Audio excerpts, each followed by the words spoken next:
Hi everyone, in this video we are going to review the Food We Eat module. So the way I do my reviews is I break them into two different sections. I have a context section in the beginning, which is a lot of the memorization, the stuff you just have to put the time into and commit it to memory. And then we have a context section, and that's more of the application section. I'm going to be straight up front with you today that this is a very challenging unit. If you wait till the last minute, it's just not going to end well for you. There's so much information and things are very, very similar with very, very slight differences that if you don't put the time into it today and start studying, it's going to be very, very bad for you. So please, please, please, please, please study. At the very, very end, I have 3 different example problems that we're going to work through together. So if you want to fast forward to that part right now, that's completely fine with me. The last thing I want to point out to you is that I would highly recommend using flashcards to study for this unit. There's a lot of different things that if you can't actually figure out what the problems look like and what the structures actually look like, you're going to struggle. So use flashcards or some kind of way that you can test yourself and make sure you actually know what these structures look like. Alright, now without further ado, I'm going to plow through my review as fast as I possibly can because this is a long one, so hang on, okay? Alright, so we start off with the context always. So this is just the memorization section. So for our context, we started off by talking about global consumption. Global consumption. And then what we did is we tried to break that down into 2 different sections. And the first thing we did is we looked at the cost. We broke that into 2 different sections, which was the land and the grain. Okay? And the second thing we did is we talked about who came up with this information, which is the FAO, or your Food and Agriculture Organization of the United Nations. So remember that little part as well. Okay, so that's what we talked about.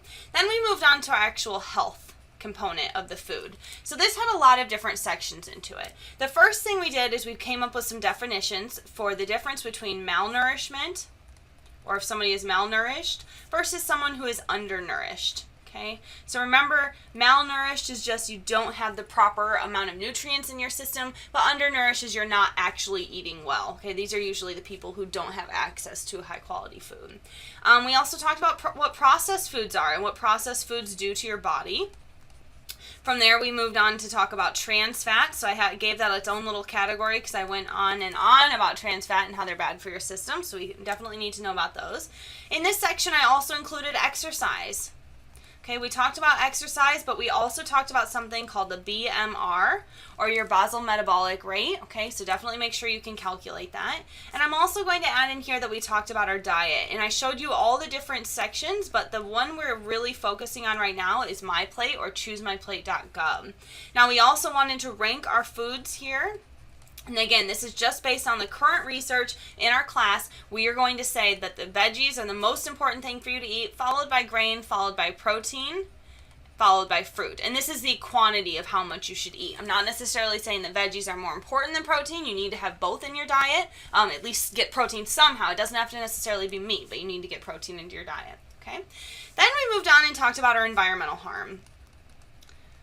And our environmental harm most often had to come down to our carbon footprint, okay? So we talked about the carbon footprint, but we broke that into different sections. So we talked a little bit about the transportation, but a lot of that is based on our knowledge from previous modules. So we've talked about combustion before, so hopefully you can still kind of recall that information.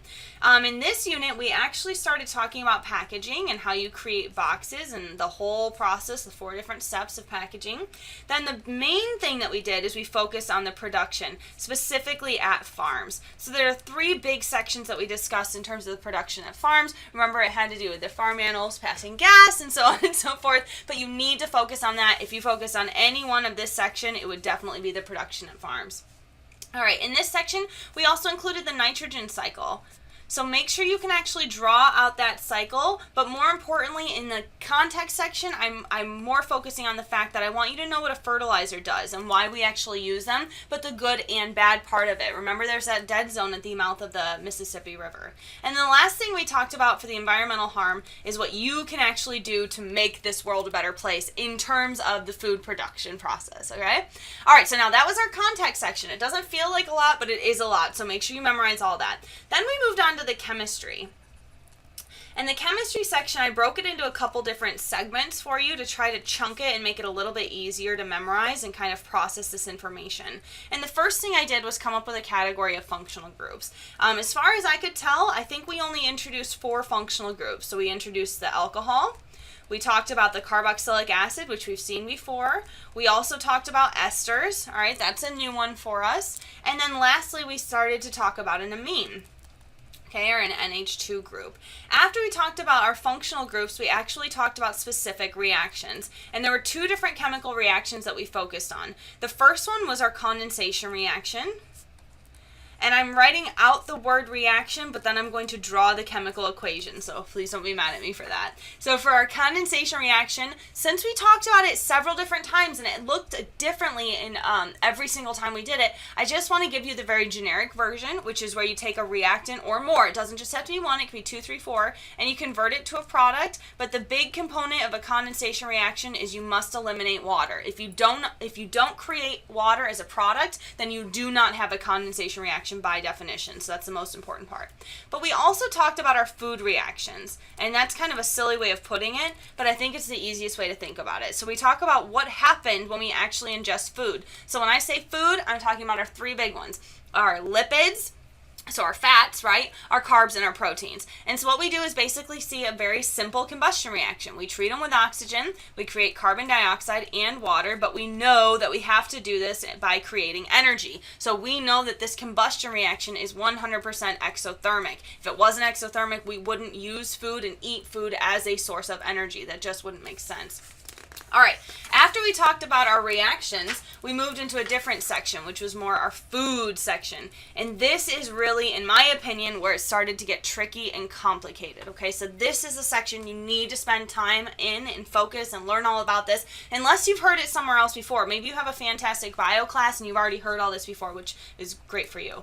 All right, so now, lipids. We started off by talking about lipids. We know lipids are really our fats and oils. And now we talked about our fats and oils and the differences between them. We know which is solids, your fats, your oils are liquids, but you need to make sure you know all the differences between those. Now, specifically for lipids, some key things that you just have to know, and there's no other way around it. We know that when you burn a gram of fat or an oil, so a gram of a lipid essentially, you are actually able to produce 9 calories. Now, when we talked about our lipids, we talked about them in two different categories. We said they were either saturated, or saturated fats, or they were unsaturated. Now, when we talked about our unsaturated fats, we also said we could put them into 3 different categories. We can have monounsaturated, you can have diunsaturated, or you can have polyunsaturated, okay? So there's a lot of different terms you can have here. Now, from here, we also talked about triglycerides.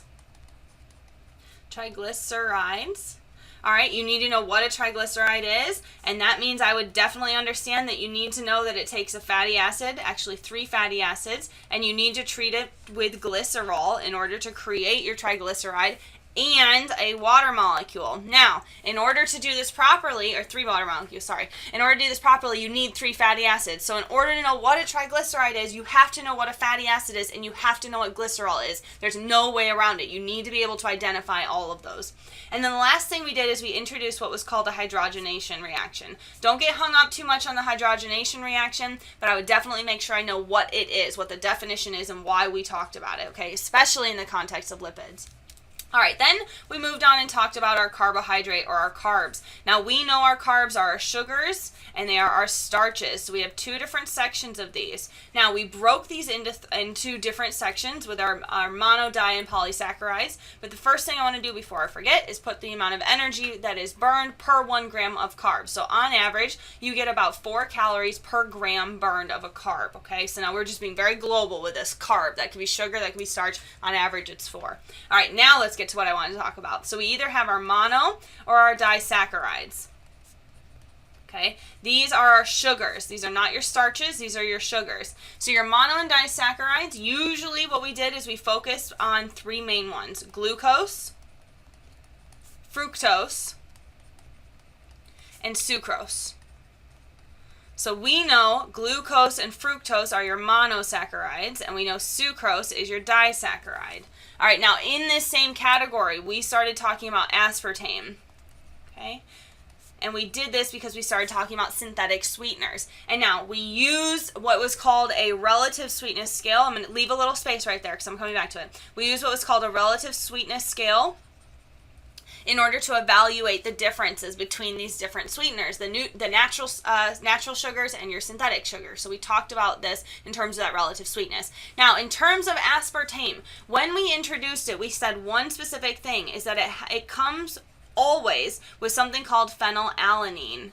Right? And we discussed the disease that's relative to it and how these people, they're really sensitive to phenylalanine and they don't have the enzymes that break it down into tryptophan. And if they don't have that, it causes severe mental retardation. So I went on and on and on about that. So it's definitely something I want you to know. But I do want to point out that aspartame is not technically a carb. It is a dipeptide. Okay? In the video when I talked about an aspartame, I couldn't tell you that it was a dipeptide yet because we hadn't yet talked about that. But now that we have all this information, we know that aspartame is a synthetic sweetener, but technically it's a dipeptide. We're just talked about it in the carb section because we talk about it in terms of sweetness. So please, please, please make sure that's clear in your head. All right, so now what I want to do is talk about our polysaccharides. Polysaccharides. All right, so now these are your starches. So that was our sugar category. Now we're talking about our starches. So for our starches, we talked about, well, starch, pretty obvious. And we also talked about cellulose. And so the big thing that we talked about in this category is that we knew that our body can actually break apart starch to create glucose. So that's why I want you to know about glucose. But we know that our bodies cannot break cellulose apart into glucose. That's why we eat potatoes and we don't eat trees. Okay, very important.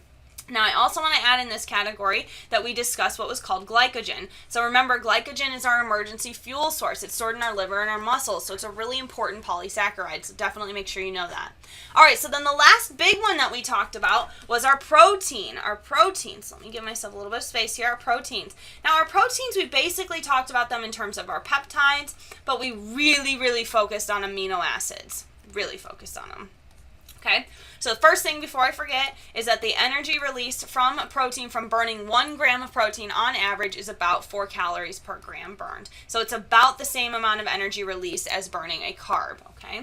So now in proteins, in that section, we really focus on amino acids heavily. I talked a lot about amino acids. So you should know that there are 4 components. It will always have a carboxylic acid. It will always have an amine group. It will always have a hydrogen, and then it will have something else attached to that central carbon. Now, that something else could be another hydrogen, okay? That's totally possible. Or it could be a huge, long hydrocarbon chain, or it could be a benzene ring. There's a lot of different options there, but you need to know what the 4 components are, and you need to be able to look at something and be like, oh, that's definitely an amino acid. Now, there were 9 essential amino acids. I expect you to know the names of them. 9 essential amino acids. You need to memorize the names. You do not need to know the structures. That would be ludicrous, okay? Absolutely crazy. And then we talked about polypeptides while we discussed amino acids. So be very comfortable with that and remember the synthesis of how we were able to create polypeptides. The last thing we did when we talked about proteins is we mentioned that nitrogen cycle again. So if you go back there, now that we've actually talked fully about the nitrogen cycle, this might make more sense to you. Hopefully it's all now clicking in. I love this module because it's so loopy and you get to talk about everything. It's awesome. All right, so now the last thing we did is we talked about our micronutrients. We have 2 different categories of micronutrients, and they're basically separated based on ionic or covalent. And so the first one we talked about was vitamins.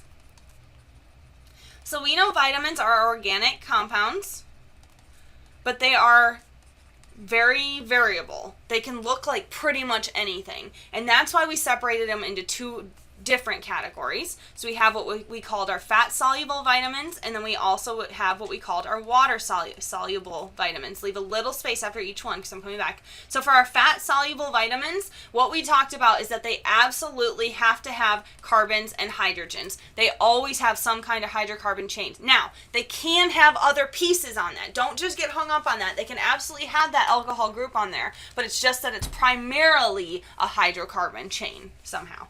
Now, our water-soluble ones have to have some kind of OH group on it somewhere. All right, if it doesn't have an OH group on it, it's definitely going to be categorized as a fat-soluble vitamin. The last micronutrient that we talked about, or I should say the second one that we talked about, were just our minerals. So if our vitamins are our organic compounds, our minerals are our ionic compounds, or ions. Okay, usually we talk about them just as the ions themselves, but they have to get in there somehow, and usually they come from an ionic compound. Now, our minerals, we were able to classify them into 3 different categories. Our microminerals, our macrominerals, our microminerals, and our trace minerals. Now, I expect that you know your micro and your macro. You absolutely do not have to memorize trace. That would be way too much. The last thing that we talked about, very, very last thing, is our electrolytes. You need to know what the 5 crucial electrolytes are, okay? 4 of them are positive, 1 is negative. You need to know all of them, okay? Absolutely need to have them. All right, so that's it for my review. Thank you for sticking with me. I know it was a little bit long, but hopefully it was helpful. I think this unit is very, very challenging just because of the amount of information. There's such a huge quantity of information that if you wait till the last minute to study and only give it an hour or 2, it's just not going to end well for you. So please, please, please, please, please put the time and respect into this video. All right, to this unit. Now, number 1, we have 3 different questions here. The first one is, I want to give you what the formula is for lactic acid. It is CH3, CHOH, COOH. I want you to draw this out for me, but the question actually is it saturated or unsaturated? And if it's saturated, tell me, what type of saturation is there? Go. All right, did you get an answer?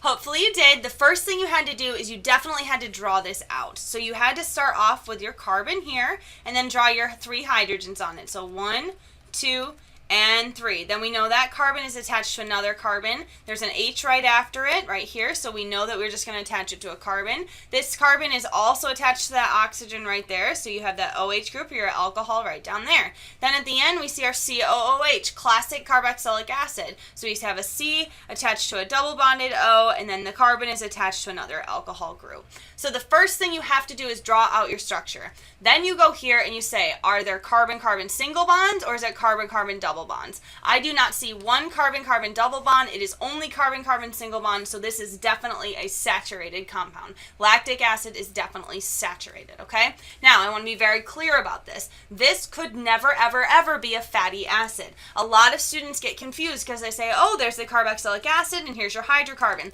Not the case. There are only 2 carbons there. That is not a long enough chain for that to be considered a fatty acid, okay? So keep that in the back of your mind. Number 2. I've drawn this structure out for you. My question is this fat or water soluble? What do you think? Go. All right, did you get an answer? Hopefully you did, and the first thing you should do is say, are there any OH groups, okay? In order for something to be water soluble, in this course, we have to have an OH group, okay? There has to be an alcohol. I do not see 1 OH group at all, so the only thing this could possibly be would be fat soluble, okay? So now, the last thing I want you to do is try to classify this one and 3 other things, okay? So what is this? If you had to put a name to this, what would you call this structure? All right, but I also want you to do that for these 3 I've provided for you. So there's this first one here at the top, then there's just the chlorine minus, and then this last one at the bottom, okay? So you have these 3 plus the last one. Go. All right, did you get an answer? Hopefully you did. If you didn't, that's okay. This is definitely challenging. So the first thing I would have done for this question is looked, and I noticed right here that I have a very, very long hydrocarbon chain. Anytime you have a hydrocarbon chain, you should be thinking this has got to be a vitamin or a fatty acid. Okay, those are your only 2 options. And I do not see a COOH group, which is definitely characteristic of a fatty acid. So the only thing this could be is a vitamin. And in fact, it's actually vitamin K. All right, so you have that one. Then we have 3 other ones. Let's look at 3A here first. All right, so what I see here, immediately I notice that I have a carboxylic acid and an amine. So right away you should be thinking, ding, ding, ding, amino acid, amino acid. So what you do is you look, is that carbon attached to a hydrogen atom? Yes, it definitely is. And then it has to be attached to just something else. As long as there's something else there, then you definitely have an amino acid. Okay, so this is an amino acid. Let's move to the next one. The next one is chlorine minus. Right away, I see that it's an ion. If you have an ion, you have to be talking about a mineral, all right? This is definitely a mineral. I also would have accepted the word electrolyte, but mineral is a better word for this, okay? Let's look at C. The last one I see here for C is this very, very, very long hydrocarbon. So just like that very first one we looked at, it's either a vitamin or a fatty acid. But then what I see is there's this a huge carboxylic acid right here. So I have a long hydrocarbon chain. I have the carboxylic acid, definitely characteristic of a fatty acid. Now, I could ask you to take this one step further, and I would say, is it saturated or unsaturated? So then you would immediately see this carbon-carbon double bond and say, okay, that is unsaturated. So now I would ask you to take it another step further. Is it monounsaturated or polyunsaturated? Which of the two is it? So meaning, is there one double bond or is there more than one? And all I can see is one carbon-carbon double bond. So this would be considered a monounsaturated fatty acid. Now, if I wanted to be cruel, like terrible, awful, I could ask you, this carbon-carbon bond, is it cis or trans? And so what you would have to do is see that I have a hydrogen coming up here and a hydrogen coming off there, and the only way you could talk about this is that one is up, one is down. This is definitely called a trans monounsaturated fatty acid. Hopefully you got that. Good luck, take care of yourself, and get an A on the exam.